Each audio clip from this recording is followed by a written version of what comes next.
11 साल हो चुके हैं। इस बीजेपी की गवर्नमेंट के दौरान हर साल कहीं ना कोई टेररिस्ट वाकया पेश आता है जहां पे लोगों की जान जाया जाती है। बजाय इसके कि इस हुकूमत से सवाल पूछा जाए, यह हुकूमत मुसलमानों पे और कश्मीरी मुसलमानों पे इन हादसों को जंग की सूरत में बदलते हैं। कब इस मुल्क में वक्त आएगा जब इस हुकूमत से हिसाब लिया जाएगा? यह आपकी नाकामी है, ये आपकी नालायकी है कि ये इस तरह के हादसा बारहा पेश आते हैं। इस नालायकी को, इन हादसा को आप छुपा नहीं सकते हैं हिंदुस्तान के मुसलमानों के साथ जंग छेड़ के, कश्मीरी मुसलमानों के साथ जंग छेड़ के।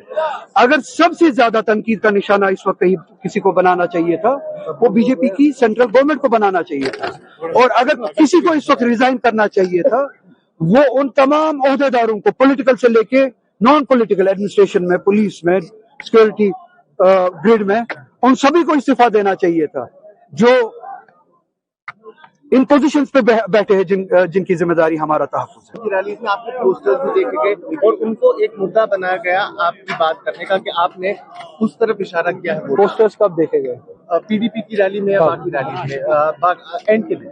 एंड के दिन बड़गाम के लोग कल निकले। उन्होंने न सिर्फ जो मेरी तंजीम के जरिए जो बातें हुई और इस अवाम के साथ जो हुआ उस सब का जवाब दिया, बल्कि दूसरी तरफ भी ये जवाब दिया कि ये वोट किन बुनियादों पे कल हुआ, और ये कोई किसी गुमान में ना जाए कि ये जो नतीजा था ये किसी और वजह से था। तो बड़गाम ने वो बात कल जाहिर की।